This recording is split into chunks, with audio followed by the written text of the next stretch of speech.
I mean, I'm at a loss for words. Something that we believed in for several years, and it happened. And it happened, you go through the Rolodex of why it happened. And it happened because the people that we're lucky enough to surround ourselves with. And our community, our fan base was out there, our families were out there, and these guys have stuck with the belief in what we knew we could do. And we did it. We did it.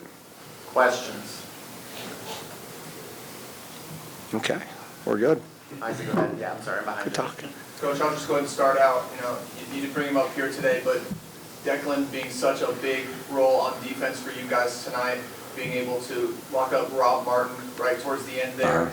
Talk about him, and he took a hit to the face, No foul. down his head. No foul. Go ahead. Able to come back from that. Talk about his role tonight. I thought him and Jordan Pickett were phenomenal defensively. Phenomenal defense. Like, to the point where I'm trying to put these two guys back in, and these two guys are telling me, let them go win it. So in my head, I'm like, well, but we talked about trust and playing for one another. And Declan had some big baskets baseline, the toughness plays. Him and Jordan Pickett came in, and I thought completely upgraded the toughness. Jordan was, I think, a 20-something. What was he? 20 plus 24. All right. So when he was in the game, we were up 24 points when he was in the game, and that was just tremendous by those. And Deck was 22, and they went in there and they were a duo that I thought really changed the dynamic of the game and had our team start believing in what needed to take place, or really seeing what needed to take place, and then the next guys went in because of their leadership from that regard. You're in the back row. Coach, the game kind of hung in the balance there midway in the second half. Sikanis came in, had 2 blocks in 30 seconds, going that 16-0 run. How big was the defense to propel that? Yeah, I think Arnie had the one block that, like, you could hear the roar of the crowd behind us, and someone went and snatched it. Really changed. I thought, I thought they became hesitant of attacking because of, like, what his presence right there. He's done that a lot for us. He missed 7-8 games this year. We haven't had a healthy team throughout the year, and we still don't have. We have some really good players that aren't healthy right now. But we've had a deep team, and a team that's been able to kind of have each other's back until the next guy comes in. And Arnie came in and really stepped up today. I thought he had a big putback too at one point. And the ball screen coverage, he's just such a good communicator and has a big presence about himself. And Dez, I thought, in the second half came out right away, had a deflection on a ball screen as well. So from a defensive standpoint, that was huge. Piggyback on that a little bit. I mean, they did punt coming out of the halftime break there, went on their run, so they got right back in it quickly. How are you guys able to absorb that and then eventually just pull away again? Kind of what was the key just to kind of take their punch and go from there? Me? Yeah. Yeah, for anyone. Take absorbing their hit. We just stayed together. We had these shirts made or whatever, and they said together, and that's what we did. We just stuck together. We knew they would make a run. They're a good team. But like you said, our bench came in, they made a difference, and we was able to extend the lead. And once we got up, we made them play hero ball, and we was able to capitalize, knock down free throws, and then win the game.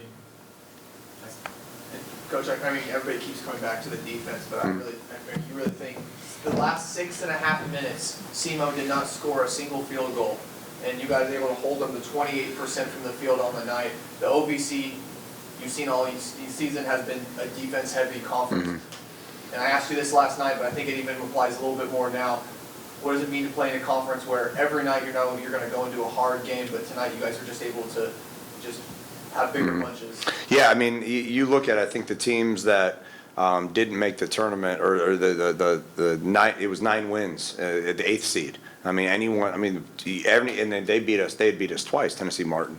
So from the standpoint of every night, you got to be ready to roll. Eastern Illinois, Coach Simmons is a great coach. He goes in there and I think wins 4 down the stretch, and they're not, like, every night there's someone here that you have to overcome. You have to overcome a lot every night in this league, and you have to, and the other opponent for sure.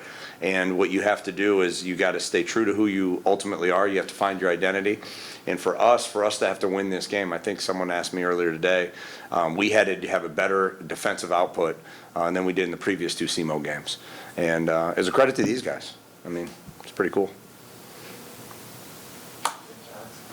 Coach Ray Sean, who's been here with you your whole time, I think you became your all-time leading scorer today. What has that meant to you over the years for him to punch that today? You know,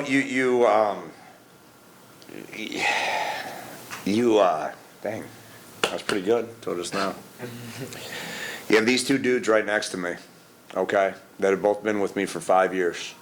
You know, he didn't take a visit because he couldn't. I saw him the day that COVID shut down everything. I was at the last recruiting out at Lincoln, Missouri, and Ray had committed previously that year, and to have someone stay by your side, okay, anybody in life, all right, for 5 years, 6 years for him because it was a year before the recruiting. I mean, you're lucky. I mean, it's really cool. I mean, how many people, just think about the last 5 or 6 years, the relationships that come and go. And they can all grow. They don't all have to be, but like the way right now that college athletics is, you can't buy what these 2 just did these last 5 years. And I'll forever be indebted to them for that. And we've had that historically. You know, we have a program where we had 2 twins last year. Shamar and Lamar were here for 5 years. And we've retained guys. It's not just because of, me or anything like that. It's because of these guys. People want to be around these guys. So he should be the all-time leading scorer in school history, which he was today, right? School history, okay. And I'm not sure anyone's going to be wearing number 3 ever again, as long as I'm the coach. And Ray, you've had injuries, you've had to rework the game, become a different player, but a powerful player. What does tonight mean to you? Honestly, it means the world to me. 2 years ago, I got hurt right out there on that court.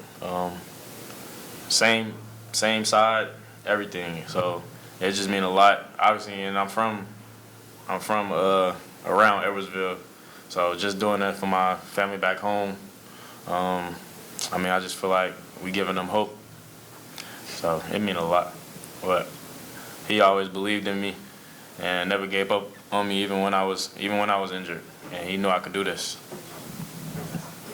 Ring, I want to ask you, earlier this season, you being one of the better defensive players on this team, but then in this tournament, you're really taking on an offensive approach, and you being one of the better offensive players in this tournament. Talk about your development over the season and now to this point where you are able to make very crucial shots that impact the trends of the game.